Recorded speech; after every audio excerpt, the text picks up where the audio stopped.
Imagine your partner stealing the one thing you've treasured your whole life, and then lying to your face about it. That's exactly what happened to me. And when I found out the truth, I didn't just take back what was mine, I took back my freedom too. If you love stories where betrayal meets karma, you're in the right place. Subscribe, like this video, and share your thoughts in the comments, because today's story is one of the most ruthless acts of revenge you'll ever hear. I grew up in a family where love wasn't shown with money, but with memories. My Nana gave me something precious when I was 5 years old. A delicate bone china tea set passed down from her own mother. It wasn't just porcelain. It was our tradition.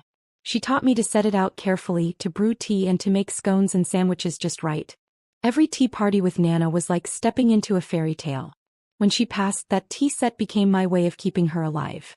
I guarded it for almost 30 years, and I dreamed of one day sharing it with my own daughter or granddaughter. My husband knew how much it meant to me. Or at least, thought he did. One summer, my sister-in-law and her little girl came to stay with us. As usual, I pulled out the tea set and we had a lovely afternoon tea. Watching that little girl sip from my Nana's cups made me smile. It felt like passing on the tradition. But then, a few weeks later, when I planned another tea party for a friend's daughters, I went to the cabinet where I always kept it. And it was gone. I tore my kitchen apart. Every drawer, every cupboard, the basement, the attic. Nothing. My husband helped me look. He even shook his head, saying, "Things don't just walk away. Maybe you misplaced it." That cut deep. He knew I wasn't careless. But he sat there watching me unravel, pretending to comfort me, while I cried over the last piece of my grandmother I had left. Then, like some cruel joke, he came home one night with a cheap set from Walmart. Thin porcelain, clunky designs, nothing like Nana's. I threw it in the trash. To him it was just dishes. To me, it was betrayal. Weeks later, I was walking past him while he was on the phone. He didn't notice I was listening. I heard him say, "Just make sure to put it away when we visit. And tell Melly not to mention it, she's still upset." My blood ran cold. He didn't say the words tea set, but I knew. I stormed in and said, "You stole from me." His face froze like a deer in headlights. He hung up fast, fumbling for excuses. And then the truth spilled out. He had given my Nana's tea set to his niece. Without telling me. Without asking. "She loved it so much," he said. "It's for little girls anyway. You're too old to be playing with toys." Toys. He called my grandmother's heirloom toys. That night he twisted the knife deeper. "You're immature. It means nothing. Get over it." But it wasn't just about porcelain. It was about history, memory, love. The next morning I made a decision.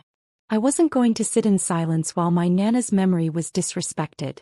So I called the police. I filed a theft report. And then I called my brother, who lived just minutes from my sister-in-law. He went over. And within the hour I had my tea set back in my hands. My husband was furious. He called me names I won't even repeat. But I didn't care. Because as I held those delicate cups again, I realized. This wasn't about the tea set anymore. This was about trust. When he came home the next night, he tried to apologize. He begged me to understand. But I couldn't unsee the lies. I couldn't unhear the gaslighting. I couldn't forget the way he looked me in the eye as I cried and pretended he didn't know the truth. So I started packing. When he saw the suitcases, his face fell. "You're really leaving me? Over dishes?" "No," I said. "I'm leaving because you stole from me, lied to me, and made me feel small in my own home." That night, for the first time in years, I slept peacefully. 2 days later, my brothers arrived. Together we loaded up everything that mattered to me. Photos, heirlooms, keepsakes.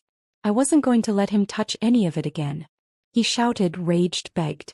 But I ignored him. When I walked out that door, tea set carefully cradled in my arms, I wasn't just taking back my Nana's memory. I was taking back me. The divorce papers came soon after.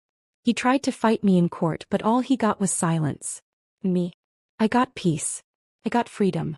I got to sit at my own table, pour tea into my Nana's delicate cups, and know I'd chosen myself over betrayal. The irony? The man who once mocked my heirloom is now left with nothing but his cheap Walmart dishes. This wasn't just about a tea set. It was about respect. About how betrayal eats away at love until nothing is left. Sometimes revenge isn't fire and fury. Sometimes it's walking away, taking back what's yours and leaving them to choke on their own lies. So tell me, What's the most ruthless act of revenge you've ever seen? Share it in the comments and don't forget to like, subscribe, and hit that bell so you never miss another story where karma gets served piping hot.